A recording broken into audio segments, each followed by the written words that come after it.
Su misión, su mensaje, los pasos de un grande que genera cambios. Bienvenidos a una nueva emisión de Generación Francisco. Buceamos juntos en la realidad para descubrir los mejores gestos y palabras del Papa del fin del mundo. Conduce Pablo Casano. Esto es Generación Francisco. Órale pues, para latinos y caribeños. Mi trabajo son tus derechos. Meu trabalho são seus direitos. Saliendo tempranito para la sala hospitalaria, al corralón a la escuela o a barrer tu propia cuadra. Soy estatal, soy empleado, servidor público, funcionario. Somos la misma clase, somos el mismo barrio. Dios nos dio la tierra para cuidar y labrar. Nuestro trabajo es condición fundamental para nuestra dignidad y bienestar. No es privilegio exclusivo de los empleados ni de los empleadores, sino un derecho y un deber para todos los hombres y mujeres. El pueblo puede necesitar en algunos momentos asistencias especiales, pero no puede vivir del asistencialismo. Necesita una vida digna, ganada con su trabajo, para mantener a su familia y desarrollarse como personas en primer lugar, pero también para enriquecer su entorno y a su comunidad. El trabajo es la capacidad que el Señor nos regaló para ser parte, con nuestras manos, de su misma acción creadora. Trabajando, somos forjadores de la creación.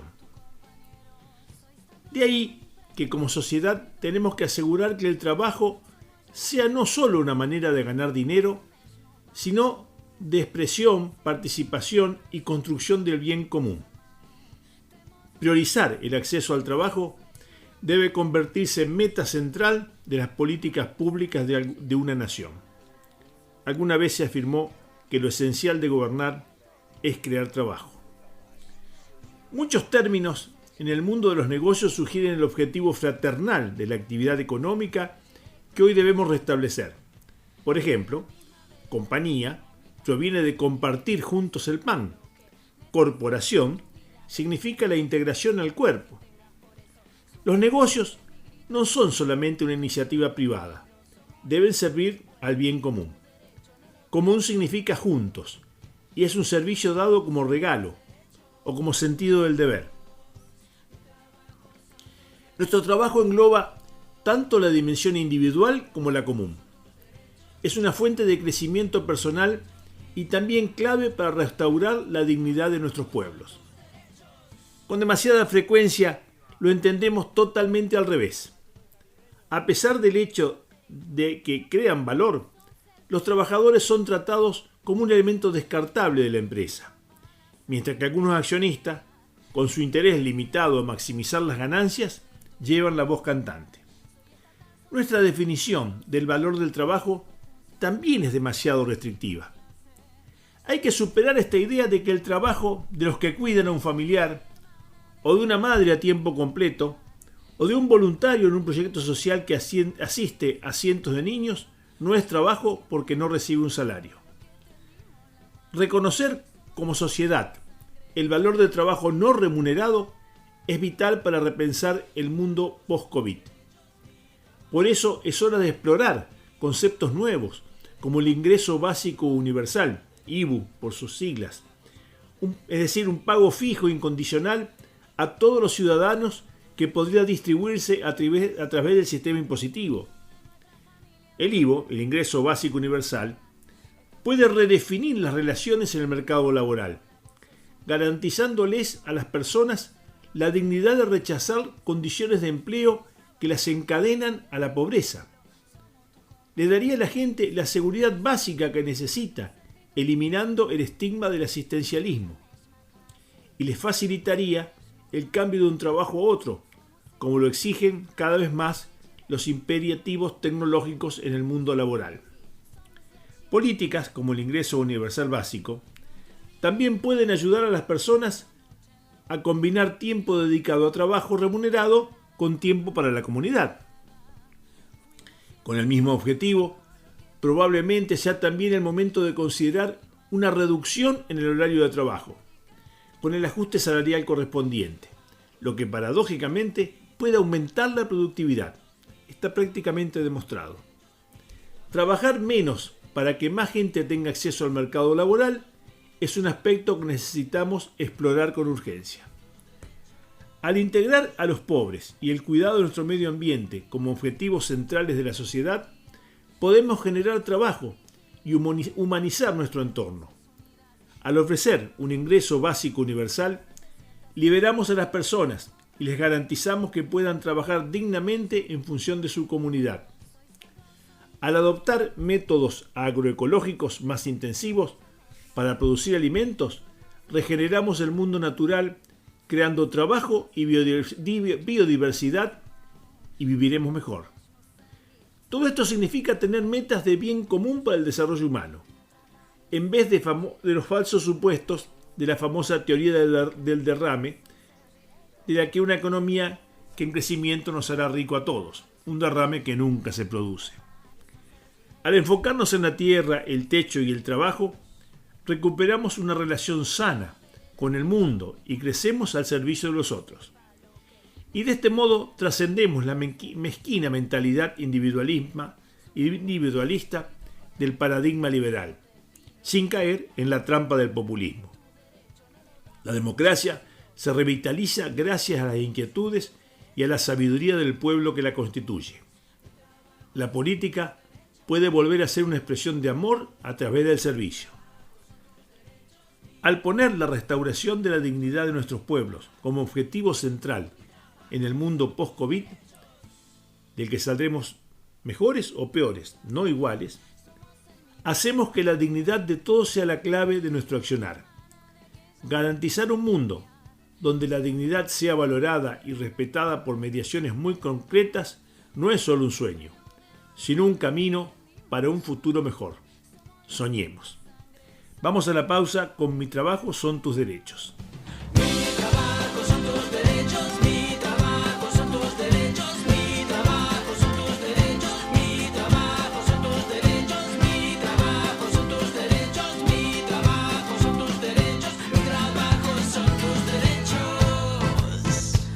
El futuro de nuestra familia defendamos cada día. Estamos juntos en vigilia, elevando las voces unidas. Que quepan todos los mundos en uno solo, no te sientas extranjero. Somos trabajadores del mismo pueblo, somos tus compañeros. Soy estadual, soy empregado, servidor público, funcionário. Somos da mesma classe, somos o mesmo bairro. Fomos sempre os de baixo, os que te demos a mão. Temos o mesmo sangue, somos latino-americanos. Meu trabalho são seus direitos.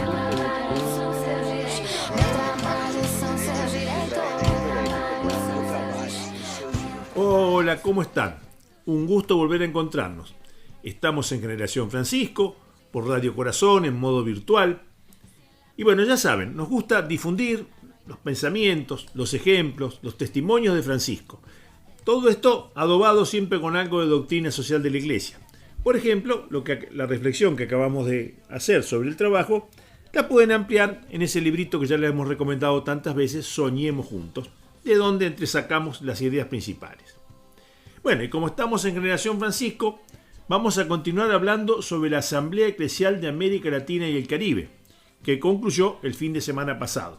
Vamos a seguir hablando de sinodalidad y del sínodo de la sinodalidad, el tema central y crucial durante los próximos 2 o 3 años. A nuestro entender, y al de muchos otros, la iniciativa pastoral más importante de Francisco. Francisco decidió convocar a una asamblea eclesial por primera vez en la historia de la Iglesia Católica. Los obispos no se reunirán a puertas cerradas en casas de retiro o santuarios, sino que convocaron a todos los bautizados, rodeándose del pueblo fiel, para discernir la voz de Dios y así contribuir al paraíso en la tierra. Durante un año se abrió una amplia convocatoria de escucha a todos los miembros de la Iglesia, para que se transformen en activos creyentes, tal como lo hicieron luego los religiosos, religiosas y laicos, que entre el 21 y 28 de noviembre llegaron a Casa Lago en México para participar de la asamblea eclesial, al igual que las cerca de 1000 personas que también fueron partícipes de la actividad. Fuimos partícipes en modo virtual de esa reunión. Con el cierre de la etapa plenaria de la asamblea, o desde el cierre de la etapa plenaria de la asamblea, están disponibles en la página de la asamblea, la página web, los desafíos pastorales y el mensaje al pueblo de América Latina y el Caribe, con el título Todos somos discípulos misioneros en salida. La dirección web de la asamblea eclesial es asambleaeclesialtodojunto.lat. Como habíamos anticipado, lo más importante de la Asamblea Eclesial de América Latina y el Caribe no ha sido el documento final o los documentos finales. Unos textos bastante predecibles, por dos razones. Por un lado, porque los que participamos estábamos bastante de acuerdo, y los que no creen en la participación abierta del pueblo de Dios no fueron. Hicieron mutis por el foro. Y por el otro lado, porque la comisión redactora fue exageradamente cuidadosa con las expresiones más provocativas. Lo valioso, lo mejor de la asamblea, fue el proceso, camino de escucha y de diálogo en un pie de igualdad, en el que miles de cristianos de a pie pudimos participar. Pero no podemos dejar de destacar una ausencia muy significativa, la de los samaritanos colectivos, los poetas sociales, los movimientos populares. La rescata el testimonio de Emil Secuda, conocida en nuestro programa, delegada a la Asamblea por la Pontificia Comisión para América Latina. O nos unimos o nos hundimos, dice Emilce. Gracias por permitirme o invitarme a compartir un testimonio. Así me han dicho. Y a mí me gustaría hablar ahora desde mi experiencia en América Latina, de ejemplos concretos de sinodalidad. ¿Ustedes saben cuánto les cuesta a un gringo decir esa palabra? Es muy difícil.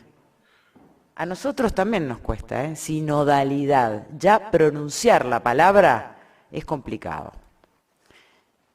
El Papa Francisco lo dijo de una manera mucho más fácil, casi porteña, diría yo, casi de tango. O nos unimos o nos hundimos. Esa la entienden todos. En la homilía de Pentecostés del 2020, en medio de una pandemia, que algo increíble que sucediera, todo el mundo encerrado, hubo 15 días, hubo 2 semanas donde el mundo se paró. Eso era impensable. Eso hizo reflexionar a las personas. Sí, tocó a todos. Y es verdad lo que sostuvo el Papa. Nadie sale igual de una pandemia, ¿verdad? O nos unimos o nos hundimos. Él dio una homilía de Pentecostés que para mí es clave para entender de qué se trata esta palabra que apenas podemos pronunciar de sinodalidad. Él dijo, primero la unidad, después la estrategia. Esto es difícil de digerir porque estamos acostumbrados a una lógica empresarial, lineal, donde primero es la estrategia y después se inician los procesos de función de una estrategia pensada balconeando la vida, como dice el Papa. La lógica del Evangelio es diferente. Esto se invierte. Dice en la homilía de Pentecostés, estaban los apóstoles con miedo y el miedo los llevó a unirse. La decisión fue la unidad, no qué hacer.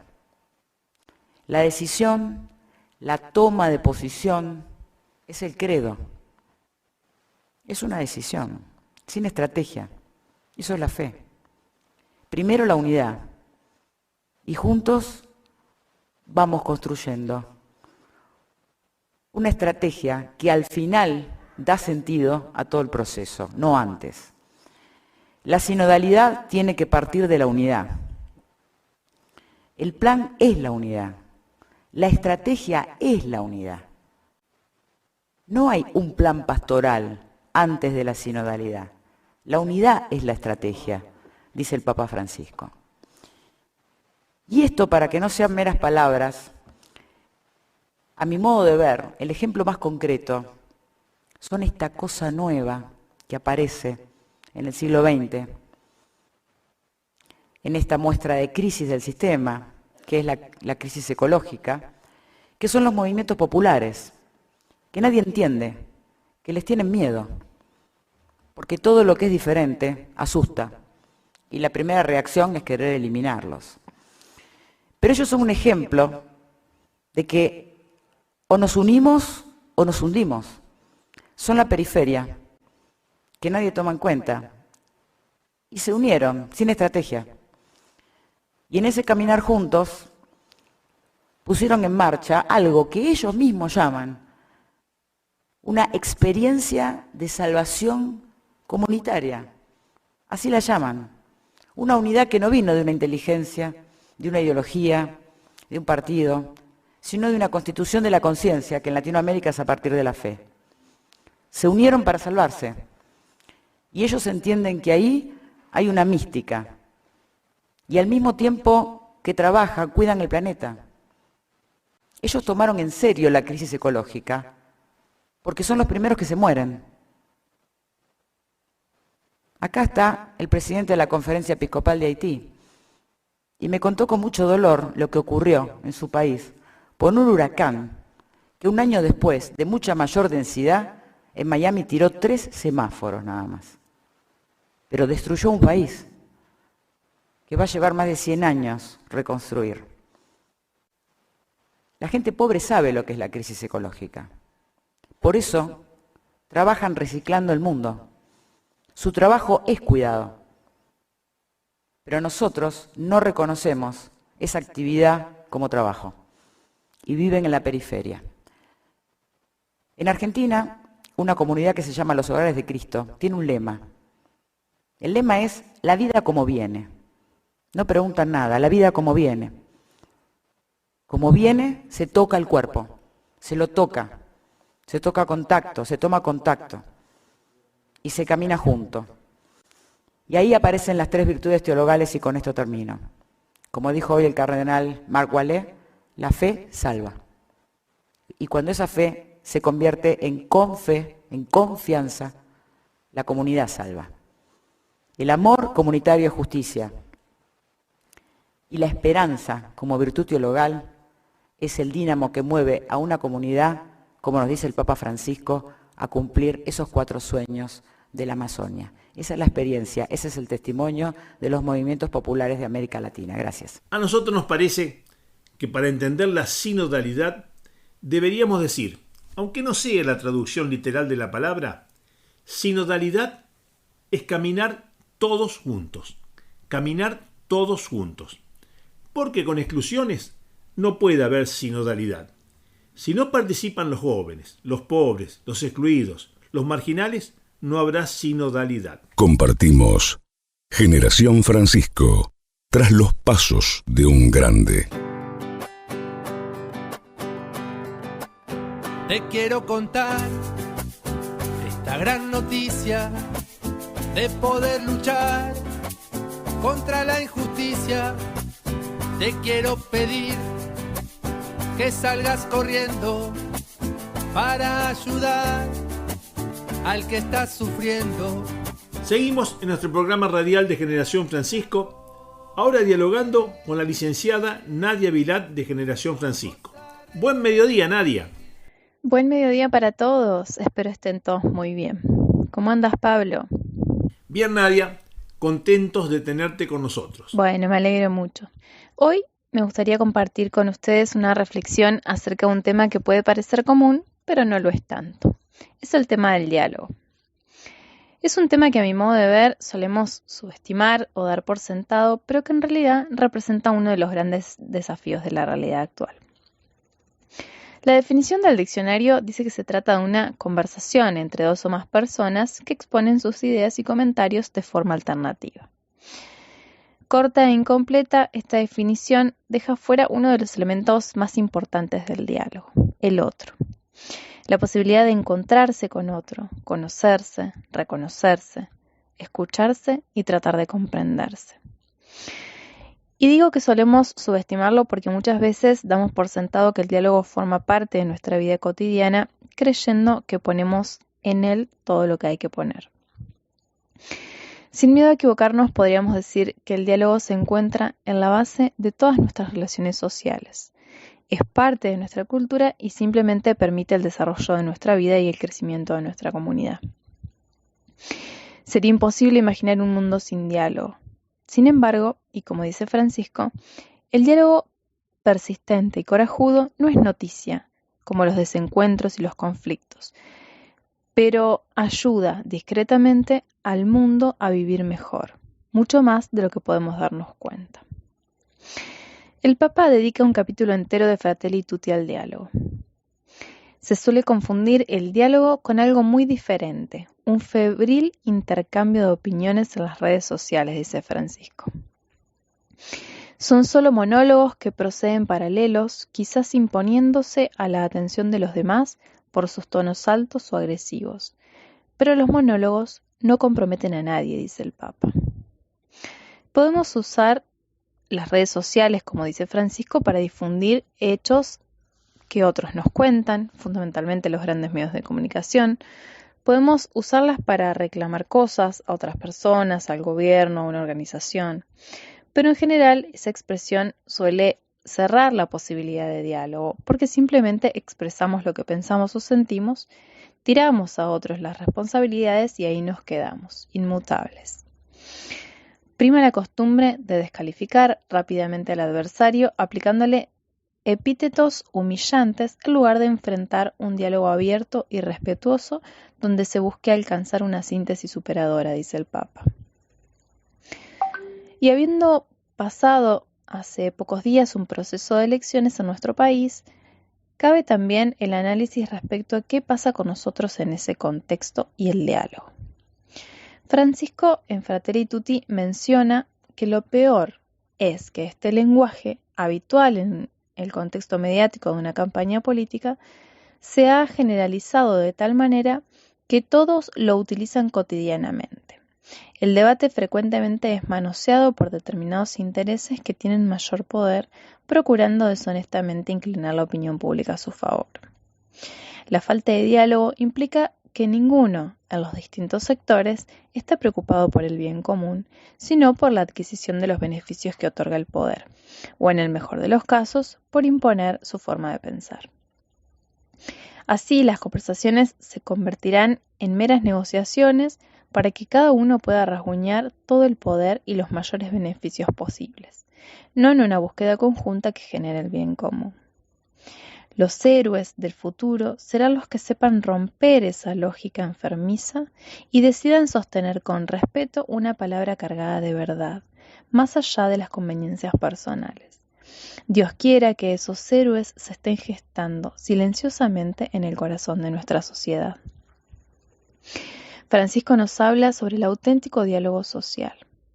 Este supone la capacidad de respetar el punto de vista del otro, aceptando la posibilidad de que encierre algunas convicciones o intereses legítimos. Desde su identidad, el otro tiene algo para aportar, y es deseable que profundice y exponga su propia posición para que el debate público sea más completo todavía.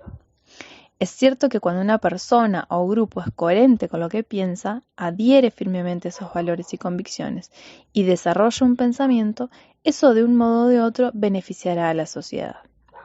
Pero esto solo ocurre realmente en la medida que dicho desarrollo se realice en diálogo y apertura a los otros. Porque un verdadero espíritu de diálogo se alimenta la capacidad de comprender el sentido de lo que el otro dice y hace, aunque uno no pueda asumirlo como una convicción propia. Así se vuelve posible ser sinceros, no disimular lo que creemos, sin dejar de conversar, de buscar puntos de contacto y sobre todo de trabajar y luchar juntos.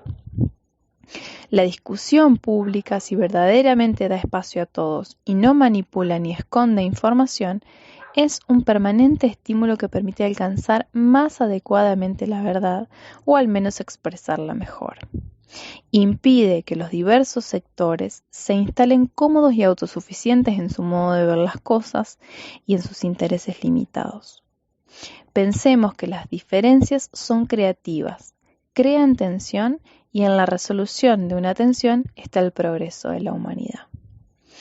En este mundo globalizado, los medios de comunicación pueden ayudar a que nos sintamos más cercanos los unos de los otros, a que percibamos un renovado sentido de unidad de la familia humana que nos impulse a la solidaridad y al compromiso serio por una vida más digna para todos. En particular, Internet puede ofrecer mayores posibilidades de encuentro y de solidaridad entre todos, y esto es algo bueno, es un don de Dios. Pero es necesario verificar constantemente que las actuales formas de comunicación nos orienten efectivamente al encuentro generoso, a la búsqueda sincera de la verdad íntegra, al servicio, a la cercanía con los últimos, a la tarea de construir el bien común. Amigos, aceptemos la invitación de Francisco a construir una cultura abierta al diálogo, verdadero, cada vez más dispuesta a encontrarnos. Bueno, hasta acá hemos llegado por hoy. Que tengan una muy linda semana. Fueron las reflexiones de la licenciada Nadia Vilat de Generación Francisco. Compartimos Generación Francisco, tras los pasos de un grande. Te quiero contar esta gran noticia de poder luchar contra la injusticia. Te quiero pedir que salgas corriendo para ayudar al que está sufriendo. Francisco protagonizó recientemente un gracioso suceso cuando le jugó una broma a un seminarista que se acercó a saludarlo en un evento en el que ambos coincidieron. El hecho tuvo lugar mientras el sumo pontífice recibía una delegación proveniente de Valladolid, España, y que encabezaba el alcalde de esa ciudad, Óscar Puente. En el lugar, y mientras recibía los saludos de varias personas que se acercaban, el Papa fue abordado por un joven seminarista que al verlo se presentó. «Santo Padre, soy un seminarista de Valladolid». A lo que el Papa respondió con tono serio, antes de lanzar una carcajada. «¿Y qué culpa tengo yo?». El hecho dejó al seminarista momentáneamente descolocado, y luego un gran conjunto de risas entre quienes estaban allí descongeló la situación. Bien, nos vamos con esta anécdota. Los invitamos a escuchar nuestra selección de noticias de Francisco todos los lunes a las 11 de la mañana por el Facebook, en vivo por Facebook de Generación Francisco. Este programa lo pueden escuchar en diferido en nuestro canal de YouTube Generación Francisco. Y todas las noticias, muchas más que las que alcanzamos a comentar con ustedes, las pueden encontrar completas en nuestra página Generación Francisco de Facebook. Y no nos olvidemos de rezar todos los días por Francisco como él siempre lo pide. Gracias por la compañía, gracias a quienes hacen posible este programa, editándolo, subiéndolo, etc. Será hasta la semana que viene, si Dios quiere, a partir de las 12:30 horas. Sábados y domingos, Generación Francisco por Radio Corazón, 12:30 horas. Nos vamos con la vida como viene. Familia grande del hogar de Cristo. No podés quedar de brazos cruzados y solo mirar al que está tirado con mucho cariño. Tenés que acercarte, dale que podés salir adelante. La vida como viene, vamos a recibir y dar al que no tiene esperanza la fuerza para vivir. Vos no te olvides quienes te acompañan, María y Jesús, ellos no te engañan.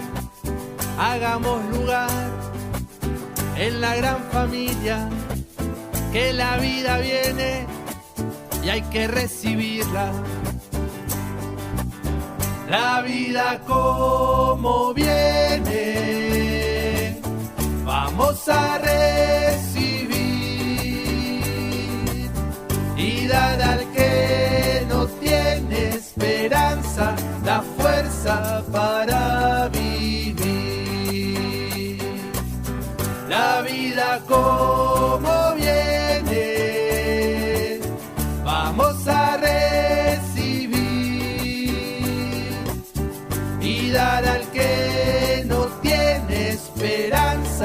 la fuerza para vivir.